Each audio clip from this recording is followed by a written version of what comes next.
Welcome back to the Talk Twenties Podcast. Today we are talking about chasing those really big dreams, and I am so delighted to be joined in the studio by author Dakota Warren. She is such an inspiration to so many people, and it's her first ever podcast. We feel so honored. Dakota, welcome to the podcast. Thank you very kindly. We feel so proud to be popping your podcast cherry, so to speak. Why have you not been on any other podcasts? Because you've been asked before, right? Yeah, I've been on several times. I think that, I don't know, it's a combination between the podcasts that asked me not necessarily aligning with what I want to put out into the world, the motif behind it, and also just like half the fact that I wasn't really ready to be prompted to open up necessarily to that many people. Yeah. If you've seen us on TikTok or YouTube, you'll know that we've got our hands on the brand new Shure M7 Plus mics. Now, I'm not going to pretend to be a tech pro, but from what I hear from the guys who edit and sit behind the cameras, these mics are next level good.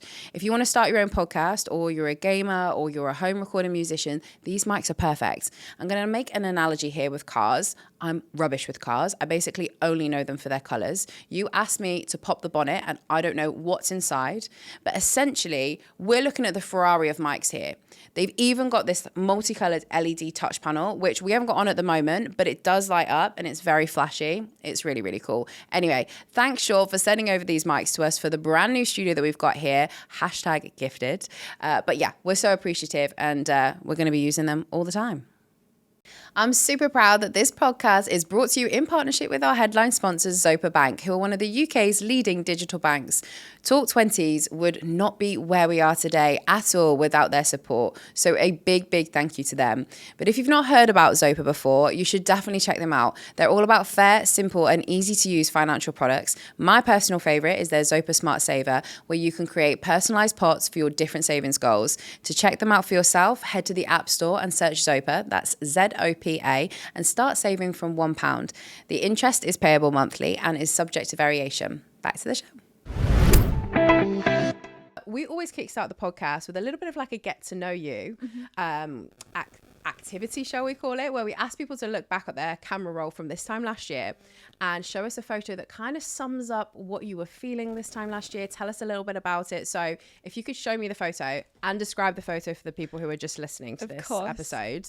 I'm actually really intrigued to see what you end up showing us, because you told me you had 10 photos to choose from. No, it's actually 11 and I still haven't chosen. I'm choosing in the moment right now. That's what I do whenever I go to restaurants. If I can't decide, I'm kind of like a point in the moment person. Oh, so a point in the yeah. Let's see. Too much choice. I'm trying to choose one that people haven't seen either, because I post a lot. She's biding time, everyone. Yeah. Okay. This isn't a good photo by any means. It's not like a proper photo. It's just a cheeky behind the scenes photo that I haven't shared before. Okay, go on, have a little look. I'll try and describe. Whoa, we're going to stretch. We're actually really far apart. I don't know why the sofas are so far apart. Oh, cute. So is this like a dance floor? Yes. And you are stood in the middle of it. You have someone stood next to you as well. Like, give me a bit more of a description and behind the scenes of this part of your life. So this particular scene, it all amounts to a larger scene. But that particular scene, I'm at a disco. Like, I'm going to some disco thing and I'm dancing. And last summer, thank you very much. Last summer, I was on tour. I toured the UK for my poetry tour. I also was going through a breakup. I'd left my ex-boyfriend. I took him back after this. But I was on like a break. And so I was just partying incessantly. And I would go, because I was touring each location, I would go location, tour, go out. Then train, bus, plane, tour, go out. And then it was just this entire thing whilst trying to avoid the fact that I was going through a breakup. But then, I was just a very insane summer of escapism. I love that, because I think quite often, like when we go through things that are difficult, like breakups, you kind of do need a little bit of like breaking free. And also, like, I think if you're just stuck at home in those kind of situations, or something that feels like home, it often allows, like, it's difficult. It makes it harder to navigate. I think sometimes when you're out and you have distractions and opportunities to do other things, it allows you to kind of move like faster. No, that's exactly it. And I mean, God forbid you're left at home with the horrors and the horrors. If you have one moment of spare time to think about it. I mean, obviously this was a whole year ago and I've processed it since, and not the necessarily best coping mechanism, but hey, it was the one I went for. And Yeah. now I have a great story to tell about last summer, the tumultuous summer of 2023. It sounds like a really fun time though. Like It was literally, really like it was awful, but it was so fun. yeah, awful in what sense? Awful as in a lot of emotions. It was also because I was touring the UK, I was constantly exhausted, and the people that I was with, wonderful people, but we started to like bite heads a bit, and then kept on seeing my ex out, and then I was spending so much time with that entire group, and it was just this kind of codependent situation. You know, there's something about the sun in summer that makes everyone kind of codependent. Yeah, for sure. And you kept seeing your ex out. Was he following you on tour? Oh, absolutely, yeah. What? He Yeah. literally follow you around the country? Yeah. Just going on random nights out just to Yeah, be he in your came. tour? He came to like a few shows. He'd just pop up randomly, or if I said that I was going to go somewhere, he'd just appear there and everything. But And I how- loved the chase. I was gonna say, is that good or is that like was that okay? Yeah, well, Like, back then, like it was fed into the whole sticky summer of it, and Yeah. you know, it's like this fun, toxic, codependent thing. But looking back, God, that was awful. Who does that? Me, apparently. is he your ex now or are you back Yes. together? Because I didn't want to be saying anything if No, like no, okay, no, so no. you fully like closed that chapter Yeah, now. yeah. Okay. And are you single now? Yes. Okay, lovely. Looking for love or just living life? Just floating. I mean, it's love that. summer, and so everyone's looking for love, right? But, Yeah. you know, when you look for love, it doesn't find it. So. And because you read so much and you write and stuff like that, does a lot of like these kind of things like the summer that you experienced last year, I'm assuming so much of this shapes what you end up writing, what you end up wanting to read, like Yeah, no, of course. I mean, I'm a mood reader / mood writer. I'm very intuitive, and so I'll only read books that are kind of relative to what I'm interested in or experiencing at the moment. And so all the books I read last year were about codependent, toxic loves and escapism and that entire thing. And then this year it's different, but it's fun, the kind of art that comes from these segments of our life. because I think you kind of like you move through like what you're going through, and I think if you can find other people who have experienced similar things like that, like it allows you to process what you're going through so much better, right? Exactly. And that's the thing, there's always going to be a book, there's always going to be a poem, there's always going to be a painting, there's always going to be a song that's exactly what you're going through. And there's so much solace in that. Absolutely. I think we all can relate to that. So tell us a little bit more about your backstory. What do our audience who've maybe never heard of you before or need to, or have heard of you before but want to know more about you, what do they need to know?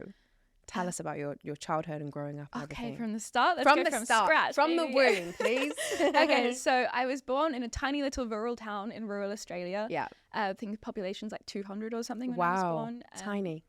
My mum had me when she was very young, so she was a teenager, and so it was just two kids, really. And just that's I think about that a lot because I'm 25 now. Imagine me with a 7-year-old. That's insane. Wow. Yeah. But yeah, so she did that. Good for her. Amazing. She pulled it off. And then so it was just us in this tiny rural town, and so I lived quite a segregated, separate life. It was very disconnected. You know, my grandparents own farms and that kind of thing, so I grew up on farms, and I spent a lot of time in my own world. You know, climbing trees and hanging out with the little lambs, and so I had a lot of time to think, and I developed a love for words at a young age because it was kind of all I had, just books and thinking and staring up at the sky and thinking, what does this mean? Like looking from the lamb to the sky, and in my 6-year-old brain trying to make poems from that and that kind of thing. So it was this natural progression. And then when I was a bit older, we moved closer to a city, but not in a city, just like a suburbs kind of area, and went through school and all those kinds of things. And then when I was 17, I ran away to the city of Melbourne by myself with a guy that I was dating. I used him just to get out of my family home. But that's him. And then I worked full time because I was completely independent, but I was trying to write. Like I always wanted to be a writer. You know, my entire childhood, I was writing and writing and writing. Throughout school, I was writing. My teachers would see this and try and support it. Every time I'd write something for class, I'd submit it off to some kind of literary publication, and I won a few awards and that kind of thing when I was a kid. And so I always had this motivation and this people were pushing me to go forward. So I always had support in that area, which is really special, and I'm very grateful for that, because if I didn't have all my teachers and whatnot telling me to continue on with the field of writing, how are you meant to know like that you can, not that you really should? And so then I was working full time and I was writing for myself. And, you know, it's so hard. That's the thing. That's the main thing that everyone I speak to, and everyone who is an artist that breaks through in their dream field, specifically if you're young, you have this ultimate goal, whether it's to be a painter or a writer or something. And then you have yourself where you are creating. But how the hell do you get from A to B? 100%. And you see this end goal, but you see people who are successful, but you never see how they crawled their way out of that point over to here.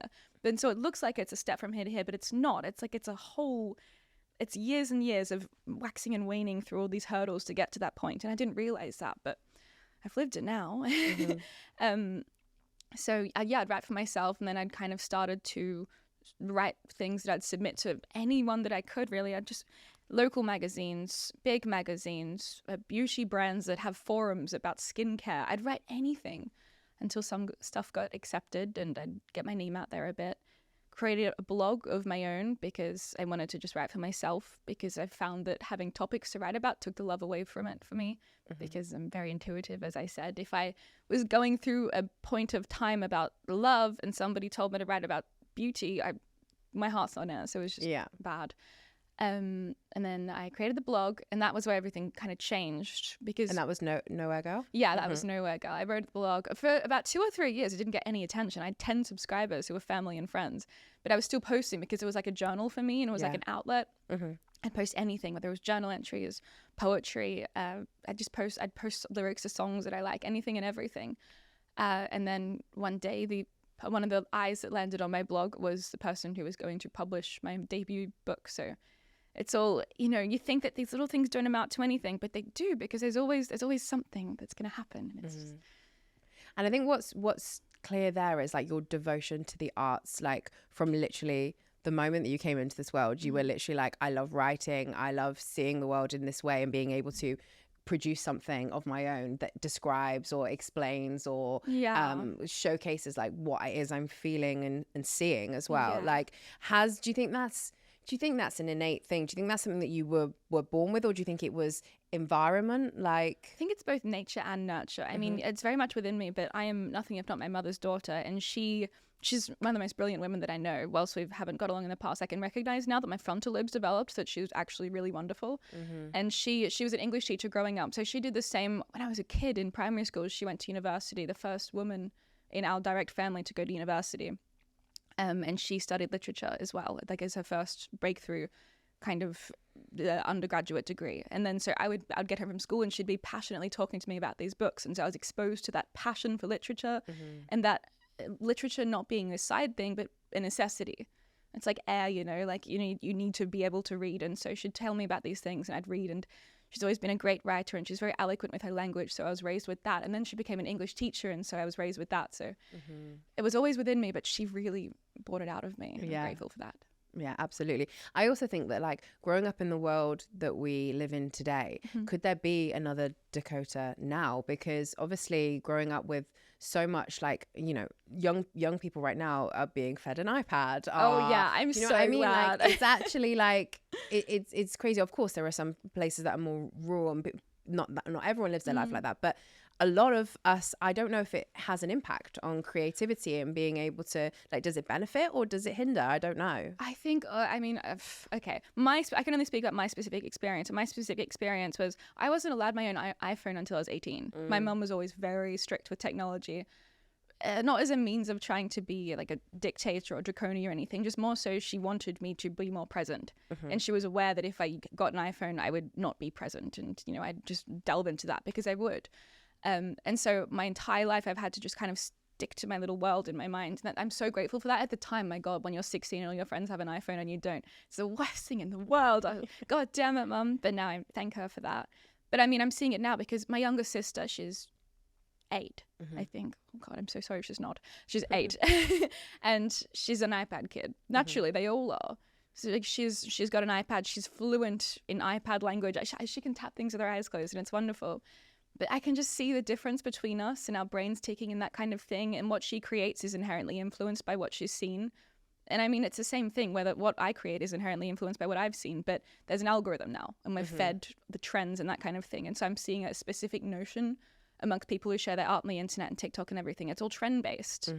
It doesn't come from this genuine place of need anymore. It's not about necessity. It's about what art is trendy. That's not a be-all, end-all for sure, but it's just a trend I'm noticing. Absolutely. And I think obviously like now you are much more, you spend a lot, you've got YouTube channel, you've got your TikTok, you create a lot more. Do you find yourself in a way creating for those trends that you've just mentioned? Or do you feel like being, I guess, independent and having your own style and like, I guess, in a way leading the trends. Like, what's your approach when you think about social media in that sense? This is the age old question: how much of yourself are you willing to sacrifice in the act of self-commodification? Because, you know, to sell my art, I have to sell myself, and to sell myself, I have to appeal to the masses and be trendy, and be somebody that people want to follow and support. And so I've tried to be as much of myself as I possibly could. But, you know, you inherently, when you have an internet following, when you're a public figure, I say that with quotation marks because I despise it, but, you know, it's a term. You have to create a persona that's digestible and desirable. And whilst I am my own persona, obviously the art that I share and the version of myself that I share is digestible for the masses, so I can have support, so I can sell my goddamn books. So you can continue to do what you love to do, exactly, basically. Exactly. And I'm so grateful for this. I'm not complaining by any means. It's been so fun to have a little persona and to share snippets and then to share my art. And it's not a massive contrast whatsoever. It's just the polished bits. Like, I'm always polishing everything up before I post it. But that is the question. And I mean, I don't even think I have an answer, because sometimes I think to myself, wow, I just posted this. Was this me, or was this her? Her being the persona. You know, persona, the Latin root of the word persona comes from the word mask. So we create the word persona to create a mask. It's like a safety net. Absolutely. That's so interesting. I also, when I was watching one of your YouTube videos the other day, I didn't realize, and this is just because you've mentioned it, you know, where a word comes from. So I didn't realize that slang was short for shortened language. You taught me something the other day. I was like, yeah, of course it does. But like, I've just thought slang was just a word. So I'm constantly learning from you. So even if you are a persona online, it's a one that is very helpful for the rest of us, because we're learning new things all the time. Yeah, no, of course. I mean, I try not to be like explicitly persona online, but yeah, there's just like the actual presentation is very polished and neat. Of course. And I think we all are. Like, we all live in a world where we're polishing. We're not our to fullest exist selves. online is to perform. 100%, for sure. When you were growing up then, you were clearly such a big dreamer. Like, do you think that has stayed with you, or do you think the element of being a dreamer has changed or evolved as you've grown up? Because I too was a great big dreamer, but I think the way that I approach things now is different to when I was dreaming when I was younger. I don't think my approach has changed. I mean, obviously, I'm one of those people who's very lucky that a lot of my dreams have come true. But when your dreams come true and you reach that point, you just create more dreams. And these dreams naturally extend from these dreams. And there's always something just out of reach, it seems. But that's the most important thing, is to have something just out of reach so you can keep on chasing towards it. And if I tick off that dream that's just out of reach, another one will just come. And it's, I don't know, I'm always chasing something. And that's... Did you always feel like they were going to come true, though? Like, did you know? Like, deep down, did you have like a... like... did you think, oh, I'm going to get there no matter how hard? I did, yeah. Not in a conceited, narcissistic way, but in a, if you want something so badly, there's no other option kind of way. I think a lot of people can relate to that, because I think, you know, when you go after something that's as big as, like, you know, a really big goal that you've set for yourself, things do start to align themselves so that it can come true. Because if that is a genuine need, and that, you know, that's what you want to do with your life, things will eventually come your way. It might take longer than you expect, or it might look very different. And it might look very different. Exactly. It might look very different, but suddenly you might wake up one day and be like, gosh, I really had hoped that would come true for me. I know that's the case for myself, for sure. I think it is specifically more difficult, though, in the art sector, because I think if your job is something that is kind of something, I guess, more traditional, it's definitely much harder to make it in something that is so creative. Yeah, I mean, the arts in general, every field is so oversaturated. I mean, it always has been, it always will be an oversaturated field, because everyone is talented in one way or another. Everyone's creative, course, everyone wants to create something, and everyone wants to leave behind a legacy, which is, you know, a body that people will read or consume or look at after they've gone. And so in such a competitive, oversaturated field, it's, you know, it's really... Is the word demotivating or unmotivating? Because I switch between every single time. Proof that English degrees don't teach you everything. I don't know. I don't know. Okay, well, I get really not motivated. Yeah. It can be quite daunting. Yeah. To, when you step back and look at these industries as a whole and see everyone trying to make it, you think, my God, well, like, how am I going to kick the door down? But the most important thing is to not think about that and just keep on going, and then eventually the door will open. There's this quote that I love, and it's sometimes you'll be somewhere and not even realize that you had to walk through a door that you once prayed for. And it's completely true, especially when you're chasing your dreams in the arts.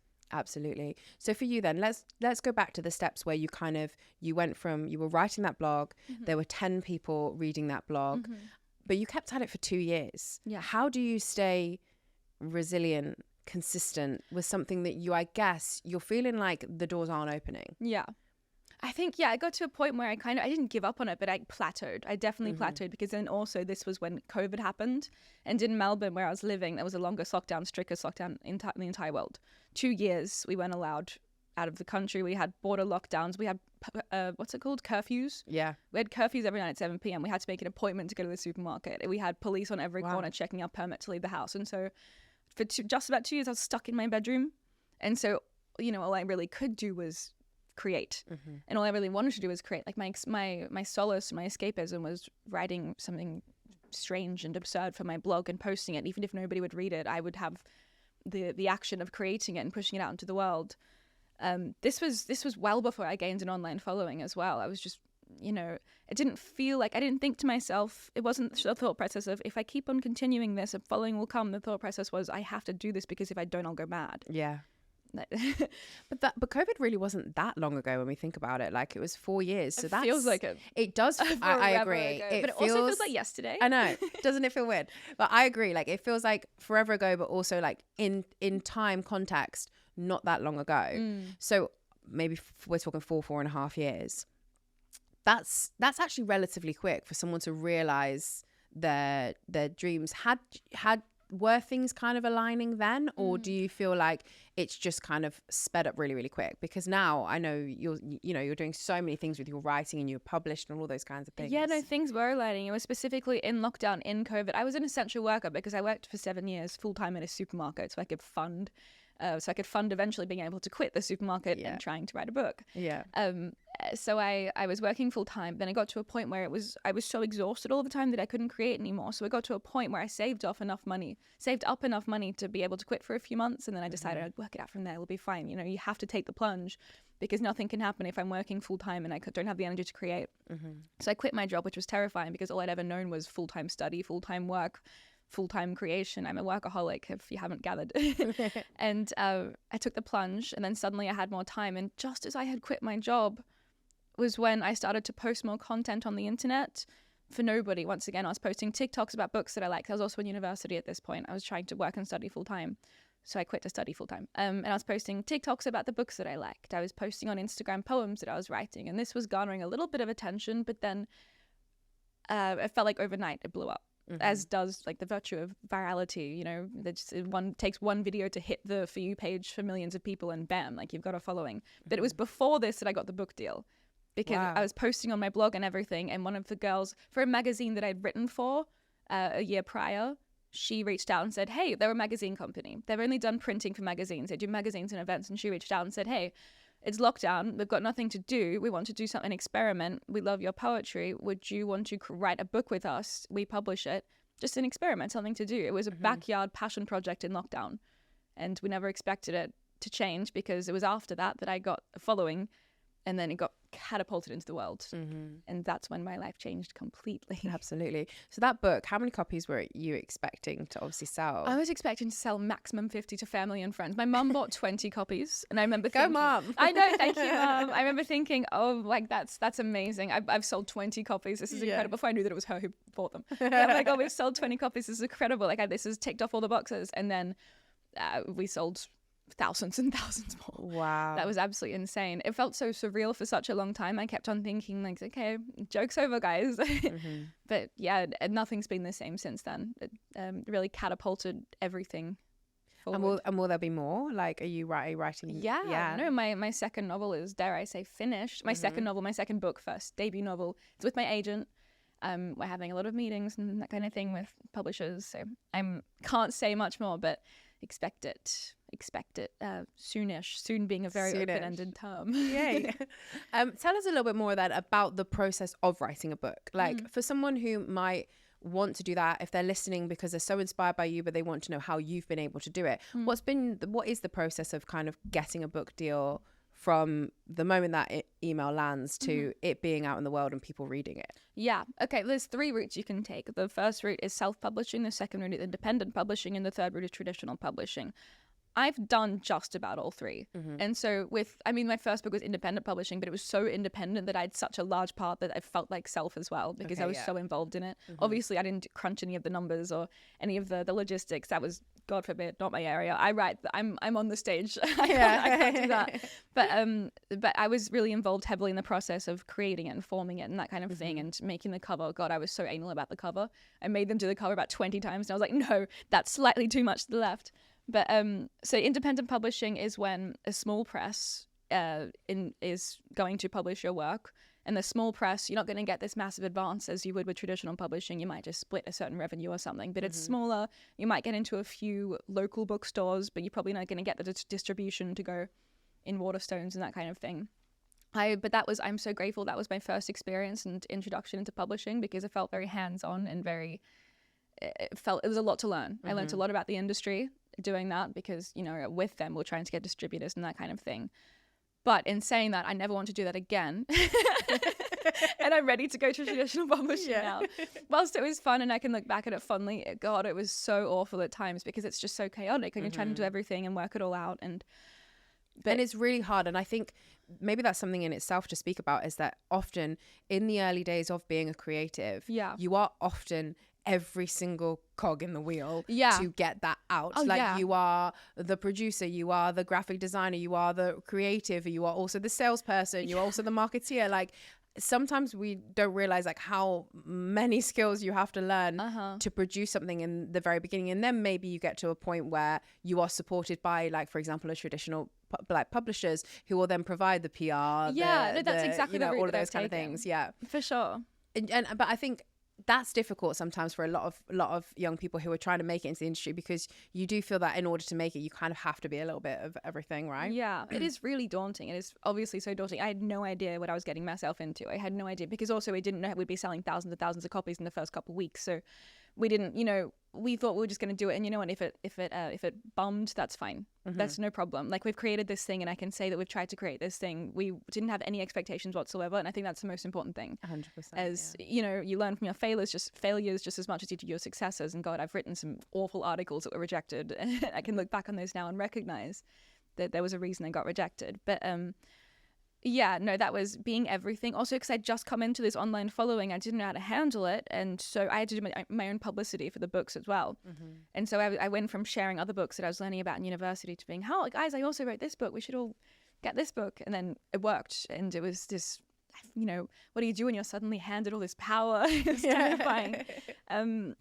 But I'm grateful that I could share the process with the girls, because the two publishers my age, we're all just young girls. One's in LA, one was in Melbourne, I was in London. So from 3 corners of the world, we're trying to create this thing together. And it was really harmonious, as much as it was terrifying. But you have to accept that it's going to be terrifying and find the thrill in that. But that's why I've gone traditional now, because I don't want the thrill anymore. I'm tired. And what's your process now? The process now of going through with the book? Yeah, so the process with traditional publishing, it's a lot easier but a lot harder, because it's a lot more exclusive. I mean, independent's exclusive, but if it's self-publishing, anyone can do that. Yeah. All you have to do, if someone's interested in learning how to do self-publishing or independent publishing, if you literally just Google like independent publishers near me or like presses near me, indie presses, and submit, same process, exact same process. If you want to self-publish, Google it. It's so easy. You can go, like, if you want to do it via Amazon, God forbid, the Bezos site, you can do it so simply. Yeah. With traditional publishing, though, it seems more daunting, but it's the same process, because you have to have the manuscript first and foremost. A lot of people don't actually write the book before they start reaching out to agents, which I find so funny. What are you selling? Yeah. So you have to write the manuscript. Would you recommend people write something before they try and put it into? Absolutely. Yeah. Like, I wouldn't recommend that. You have to do that. Because I think a lot of people like have someone come to them and go, would you like to write a book about XYZ? And then they sign the deal, and then they go, oh, I'm going to go away and write it. How often is that the case? And how often is it the case that people write the book and go, will you publish this? I think it'd be less than 1% that people are contacted to write certain books. Okay, yeah. I mean, it's unless you're like an expert in a field or have a massive presence or an online following or some kind of celebrity with an interesting life to write a memoir about. No one's gonna message you on Instagram and say, hey, could you write this book about this for me? Honestly, I've heard quite a few people say that, though. Like, maybe it's just because of the circle that I'm in. Oh no, and, like, same. I know people as well. and I'm like, where did this magical person come from? Like, even the person who was reading like your blog, I know it was an independent publisher, not a traditional, but like, I'm also like, where did these people come from to give you that, to to go for like a punt on that sort of thing. Do you know Yeah, what I mean? no, it's kind of like they magically appear and all your dreams come true, like a genie in a bottle. Yeah. I remember reading, I think it's Roxy Nafusi's book, which is like Manifest, and she literally talks about the book deal that just magically came into like her inbox, and I was like, wow, like does that happen for people? Like, I mean, my first book, because she appeared in my Instagram DMs one day and said, hey, do you want to have this experiment? And I was like, oh, did I manifest this? Maybe? Yeah. But it's also because I was working for like 4 years of posting shit on a blog. Yeah. Swear word, sorry. No, it's okay. Am I, it's all right. Am I censored? It's over 20 somethings on this podcast, so technically no children should be listening, so you're fine to swear. I don't think children are too interested in how to publish a book. Actually, they might be. With traditional publishing, the process is the exact same. Write the book, Google literary agents, submit to literary agents, and pray. Hope the one gets back to you, and then it's in their hands, and the rest is simple. And since the book has been published, obviously you mentioned going on tour, like how has that process been as a published author now? Like is the world different because you have that, obviously, like essentially the dreams that you had for yourself have been realized? Yeah, the world is very different. I mean, it's just I feel more myself than I ever have, because you know, like when you have these things that you've always been wanting and chasing, when you finally step into that, you know, it's like you know, it's very aligned. I feel very aligned, and I felt very myself and aligned ever since this first book was published. And I feel all of the time, every single moment since then, I have felt I am exactly where I'm meant to be. And it's that you can't even compare that feeling to anything else. It's so wonderful. What was the question? Yeah. Well, I have. Did I answer it? I think so, but I have another question anyway, and I think it's more about kind of the tips that you'd give to young writers who are wanting to get their work published, but aren't doesn't look like it's going to happen in the near future for them right now. Of course. I mean, the most important thing is you have to become comfortable with time. The time, like, no, there is no time range whatsoever. It took me, I know it looks like I suddenly came into it, but for 5 years I was on the internet reaching out to indie presses. I was reaching out to magazines. I was trying to have my words published in various places. I was creating a blog.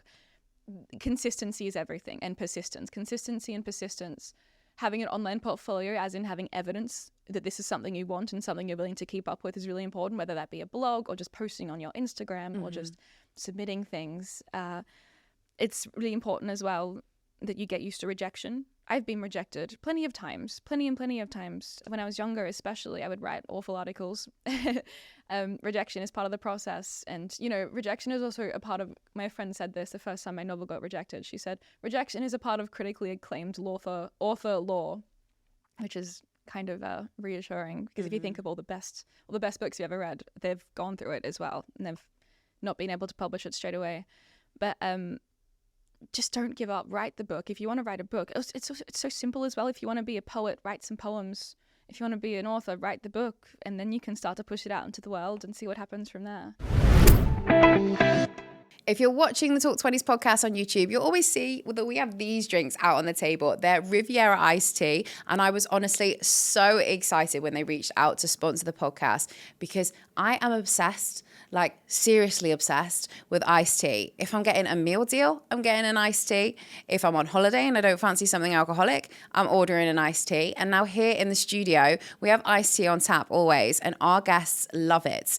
Riviera iced tea is also low calorie, natural, vegan, and gluten-free. What a bonus. And the peach iced tea from them is genuinely the best I've ever tasted. You can only get these drinks online right now, so don't walk over to rivieraicedtea.com and fill your fridge with something super refreshing this summer. On the whole rejection side of things, like how inevitably that does get to us, like initially. How have you become accustomed to kind of, is there a process that you go through? Like, do you, when that email comes in, you're going, or either you get ghosted or you get that email goes, oh, it's not right fit for us right now. Like, how do you get back up? Because sometimes that can knock people, like their confidence, or if people are giving notes or feedback, like, do you always take them on board, or do you go, no, I believe in what I've written, or how do you approach that kind of stuff? Yeah, I mean, we're only human, and the ego is a very fragile thing. Somebody like, it's so simple to get knocked back down and think, why do I want to do this? I'm an awful writer. I should never have tried. Yeah. But I think the most important thing is to remember that art is subjective, as we, you know, God, how many times have people said that? But art is subjective. And, you know, if you create something, and the act of pushing it out into the world is the act of separating it from yourself and giving it to the world. And so feedback and criticism is the most natural part of that. And So when you, whether it be emailing a literary agent and an agent saying, sorry, this isn't the kind of thing we take on board, or whether it be posting a poem on Instagram and someone saying, this is bad or something or other, it's the same process of, great, well, that's got nothing to do with me because I've created what I wanted to create and I've given it to the world, and how people react to that is a reflection of their taste in art, not my production of art. But I mean, I can say this so confidently now because I've been through the slings and arrows of outrageous fortune.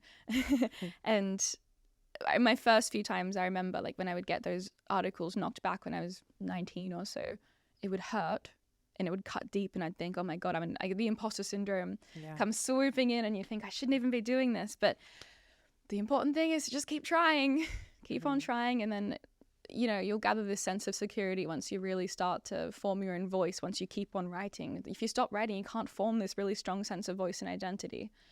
You just have to go through it to come out the other end of it. There's no other way. There's really no other way. And do you think there's also some important part that is about finding your people, you know, the people who obviously want to support your work, because they're inevitably going to be the ones that are helping getting it out into the world, and, you know, finding the right person. Like, I sometimes feel like, especially with a lot of opportunities and stuff, a lot of us can really push for it, and so much so that we kind of force it, and actually it might come to us at a later stage but feel more natural. Like, things would feel easier because you're working with people who are working with you, not against you, or, you know, you haven't had to persuade them so hard that it's what's right for you because they genuinely believe it. Like, you don't have to explain yourself. I think there's something to be said about that as well. No, absolutely. I mean, community is the most important thing when it comes to anything, absolutely anything. But, you know, writing is a very lonely art because, you know, it's just you and your computer or your notebook or whatever, just writing and then hoping that somebody's going to resonate with this if you share it. And that's very vulnerable and very lonely, very isolating. And so having a community, or even just one or two people who support you and see your vision and want the best for you and are going to tell you to continue, that is the most important thing. You know, if I didn't have people around me telling me to keep going, like when I was in the trenches with it, I might not have, and I might not be where I am today. So it's really important to surround yourself with people who not necessarily share your vision, because your vision is very unique to you, but understand what you're trying to do and what you're trying to say. And how have you found your people? Have they been in certain places, or like, have you met them online, or? Oh, God, I will always stand by this. The best people I've ever met have always been via the internet. Really? Yeah, it's incredible. I would say true. Like, one of my a lot of my closest friends actually I've met. Yeah, that's true. No, for sure. But especially when you're sharing your art, like when you're producing anything, even like as you put this podcast out, people, and you share your art, people kind of form these relationships with you. They have an idea of you and they can reach out, and it's really wonderful to connect. And you meet a lot of people that you wouldn't meet in any other circumstance, whether it be by virtue of location and different country, or just by virtue of not mingling in the same circles. And all of the best people I've met on my journey supporting me as an artist have been fellow artists who are also trying to break through the industry, and there's community in that. Yeah. And so, you know, put yourself out there and people will come to you and you'll go to people. For sure. Do you think there's any, do you ever have any worries about putting your art on the internet? Like, do you only see the positives from it, or are there any kind of downsides that you see? Well, yeah, I mean, there has been downsides, of course. I mean, I'm very lucky that I'm at a point where I can put the rest out of my mind now, because the payoffs are worth it. The advantages outweigh the disadvantages, but there has been disadvantages. Like there was a situation quite recently where a lot of I posted some unpublished stuff and I got completely plagiarized. And I was going to ask you about that. Like, do you worry about people copying your ideas when you put it out there? I mean, plagiarism, it's hard because, you know, obviously mimicry is the highest form of flattery. Yeah, exactly. As I say, of course, and it's wonderful. And, like, you know, everyone learns to find their voice by digesting other voices and by trying to morph their way. You know, like my artistic voice was formed by what I was consuming when I was younger and that kind of thing, and what I still consume as an adult. But from a legal side, it's a little bit trickier. And when I post particular things, there was one of my shows, I toured in London. I gave a segment where I performed some unreleased poetry, and people paid for these tickets and came to listen to me perform poetry that isn't anywhere else. This private kind of special space for poetry. And there was somebody who filmed the entire thing and posted it and shared it and then recorded it and then tried to publish it, and it was a whole situation. But so that's one of the risks that you can stand when you're not published per se, but you're just posting on your own blog and on your Instagram. It can be screenshotted and plagiarized and that kind of thing. But I mean, the most important thing is that you have evidence that you did it first, if it ever go further. But it is still a punch to the guts, you know, being copied. It's like, oh, but I've worked so hard to create this version of myself. But it's going to happen, and that's fine. And, you know, ultimately you can prove that you did it first, and that's fine. Yeah, absolutely. And I like one of the other, the downsides of posting your art in the world is being met with people who don't like the art. How do you handle that? Because obviously everything, like we said before, is subjective. Like, how do you handle people who perhaps don't enjoy or don't relate to what you're writing? Yeah, I mean, how do I handle that? I react differently every time. It depends on what I've had for breakfast, honestly. I mean, have a good breakfast. Yeah, everyone. Exactly. Make sure you've had a full breakfast. Your stomach is full. Make sure the sun's shining, and you won't care. It'll be fine. You can just read the comments that says something like, "Oh, I didn't resonate with this at all," la la la la, and just say, "Okay, cool, it's not for you." But if you're hungry, if it's about 3 a.m. And that will hit so much worse. Yeah, exactly. Then you start to kind of fold in on yourself and think, "Oh, I'm an awful artist." Yeah. But yeah, I mean, you just have to take it as it comes. It's gonna happen. It's kind of thrilling sometimes. I mean, at least it's evidence that people are engaging with your work. Absolutely. And for you then, where do you get your inspiration from? Like, is it like, do you want to sit down and write every single day? Like, do you have to really think, like, what's your process of, like, I love actually really tapping into like how people work, like productivity wise, like practically, how do you go about like actually sitting down to write? Is it such a huge part of your day? Do you do it sporadically? Tell us more. I am very intuitive and sporadic. I have zero routine whatsoever. If I've tried to do the whole routine thing. I've gone through so many routines trying to get a routine where I'd get up and sit down at a certain amount of time, get a coffee and write, or you know, nighttime try and write, or go to a certain location. Like I've had offices that I've just given up because I can't, even no matter where I am, I can't do it. I find that I have to follow my creative burst. You know, creativity isn't constant, it's cyclical. And so if I have a burst of creativity, I have to honor that by just throwing everything off my plate and working right then and there. And so I have no routine, zero consistency, but because I honor the creative cycles and work when my brain wants me to work, then I'm very productive that way.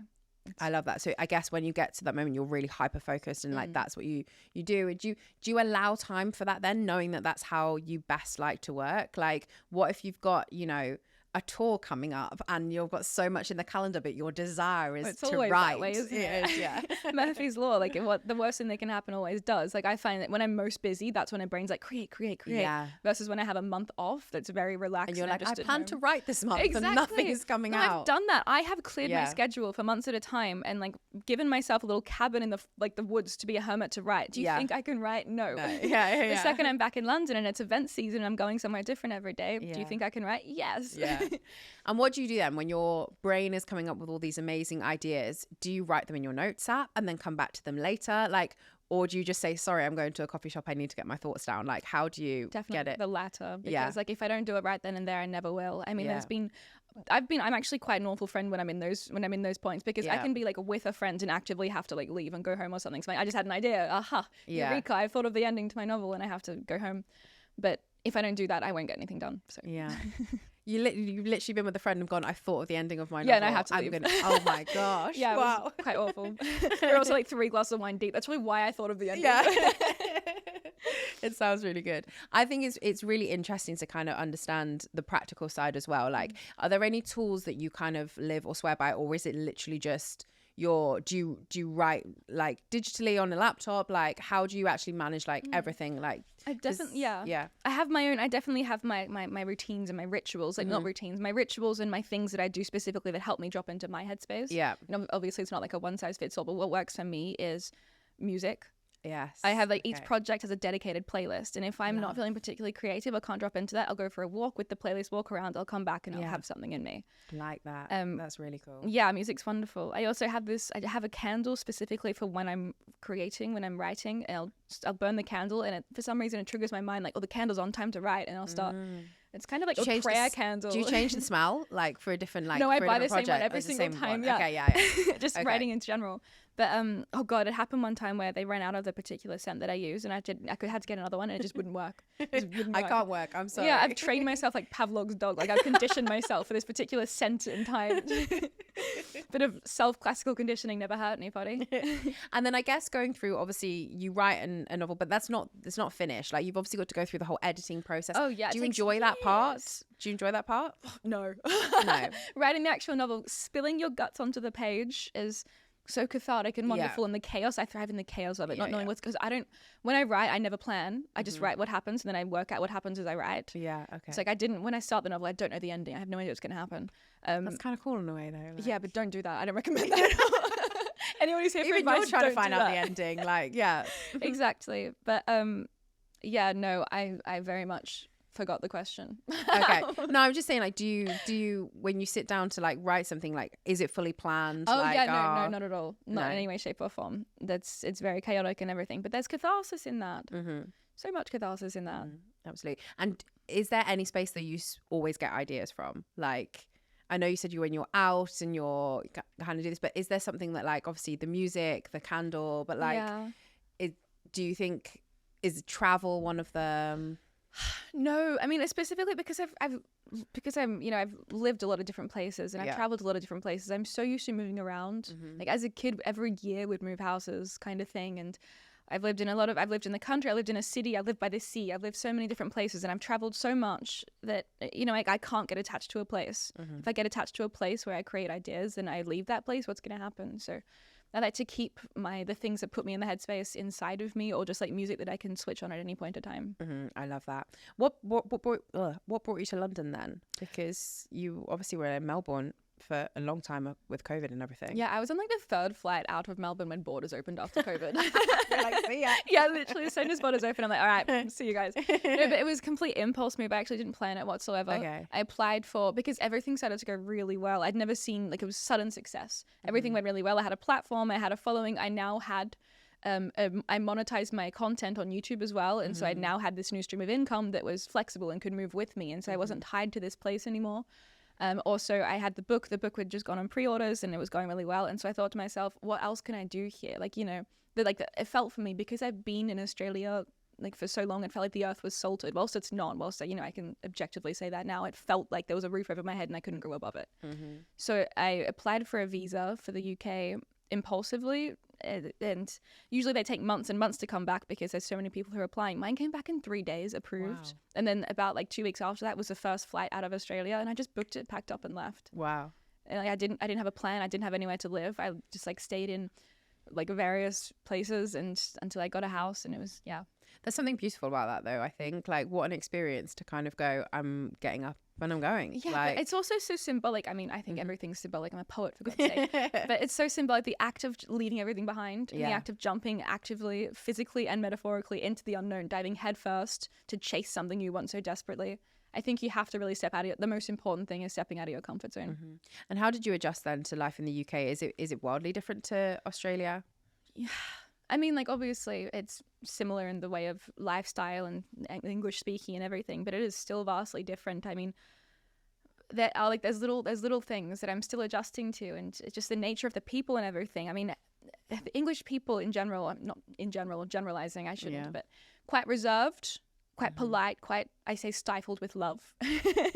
Very whereas Australians are renowned for being open and annoying and very loud and very comfortable, and so kind of going from that society into this society is very different. And obviously the political hellscape of it all, and the economical crisis and all those things, adjusting to that was a real punch in the face, because I had no idea what I was expecting, because it was such an impulse thing. I'm still adjusting to it. I don't think I'll ever stop adjusting to it. Do you think you would move again to another country if you could?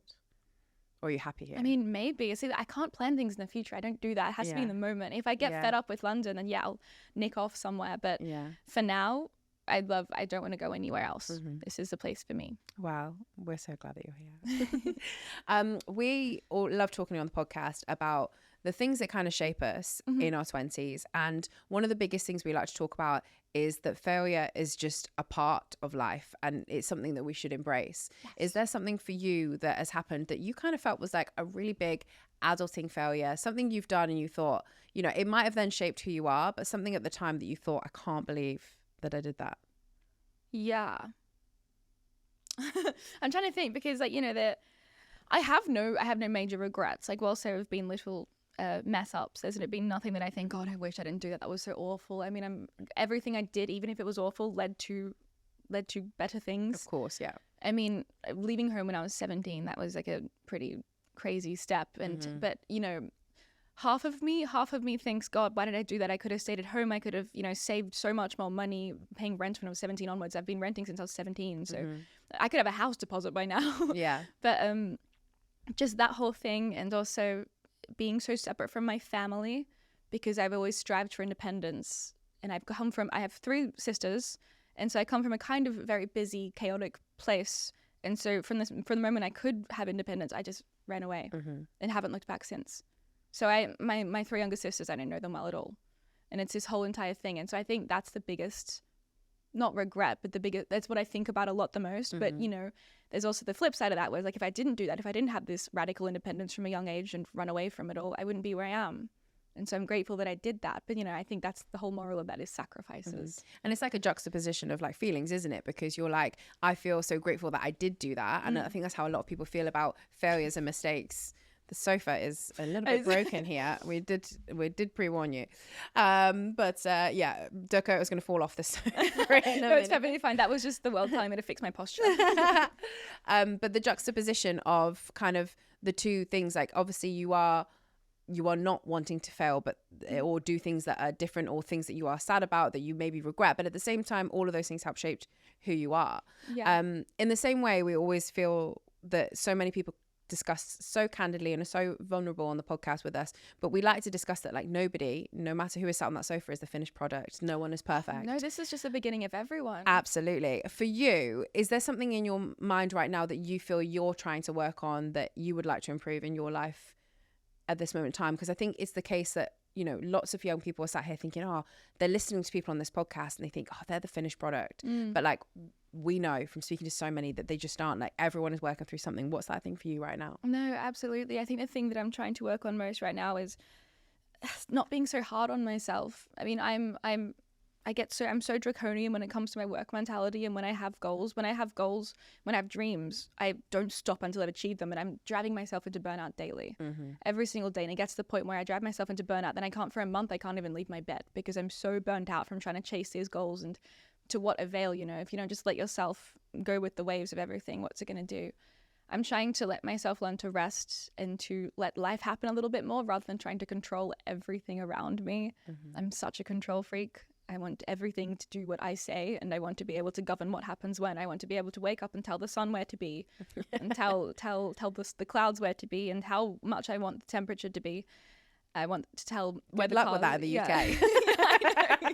God, I wish I could in the UK. But I'm learning rest and stepping back and letting control kind of dissipate a little bit more, because it's so exhausting. I think that is one of the biggest lessons that you can learn in your 20s, because a lot of us, I think, going through school, you have an element of control because everything is kind of similar and there's routine and all of those kind of things. But then you kind of step out into adult life and a lot of that control just like fades away, because essentially you can go after a dream, you can try and go somewhere, but there are other moving parts that need to slot into place for that to even happen. Exactly. And so you kind of feel a bit like, oh, helpless, like in a way. No, for sure. And you have to let life happen in order for these dreams to evolve with you. And you have to experience things to recognize that there's different places you want to be or go. Whereas if you have such a refined line of vision, you can't see anything outside of that line of vision. How are you going to grow and evolve that way? I'm telling that to myself. Yeah. Advice to myself. Maybe one day I'll listen. Well, Dakota, I have absolutely adored you coming on this podcast. I can't believe this is your first ever episode that you've ever done. You should do many more, because you are such a great speaker. You have so many amazing ideas, and I think hopefully this podcast will help so many people. So when is your podcast coming out? Oh my God, I could never. If that was another thing I had to do. You're like, no. I admire you for doing this. This is so much work, and you're really good at it. You're so good at this. Well, you are a natural too, and you've literally just your first experience. But we have absolutely loved having you on the podcast, and I know this is one that I will listen back to, and I'm sure hopefully many people will love and enjoy and want to share with their friends as well. The final question that we always ask all of our guests is, if you could look back at 20-year-old Dakota and you could only give her one piece of advice, like you can go back in form and you can say to her one sentence that should hopefully see her through her 20s, what would you want that sentence to be? Oh my God. You have time. Don't get that tattoo on your chest. Don't get the tattoo on your chest first and foremost. Okay, you'll get it lasered off 5 years later. But then secondly is to just keep on creating. Don't stop creating even when you don't see results, because there were times, you know, I've said that I kept on creating, but there were like months where I'd stop creating because nobody would interact, and I'd think, who am I doing this for? Yeah. Don't stop creating. Even if you see nothing, don't stop. And do you think create for yourself as well? Yeah, the most important thing is to create for yourself, because when you start to create for an audience, that's when you lose your own voice. 100%. Create for yourself, regardless of the rest, and then the rest will come. This has been so inspiring. Thank you so much for your time. It's been amazing to have you in Liverpool. We're now going to do a full tour of Liverpool. We are given the VIP treatment. We're going to go and see the Beatles statue, the Liver building, walk around Albert Dock, because it's your first time here as well. So so grateful to have you here. But for everyone listening to this podcast, thank you so much for tuning in. If you're listening on Spotify, please leave us a 5-star review. If you're watching on YouTube, please leave us a comment for Dakota down below. And we will be back next week with another episode of the Talk Twenties podcast. Thanks for tuning in, guys. Thank you.